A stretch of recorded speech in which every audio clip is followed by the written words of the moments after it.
Ik ben Marleen Engelenburg en ik leef hier nu 9 jaar in Friesland. Ja, mijn man had werk voor in Warkum.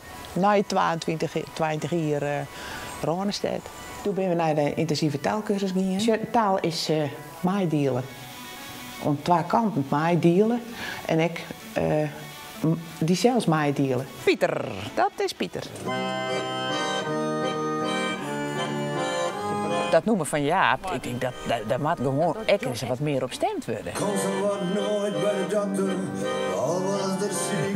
Nou, ik ga natuurlijk al mijn kunde uit de kast halen. Een paar keer naar dit noemen raakje en dan stemmen op de top 100. We houden van muziek, we houden van Friesland, we houden van ezels. Dus ja, het kind is net oors. Het doet het nou een merje weer, dan zou dat minken geweest hebben. Ja, en Marcel Smit die wil ik graag verneerd worden.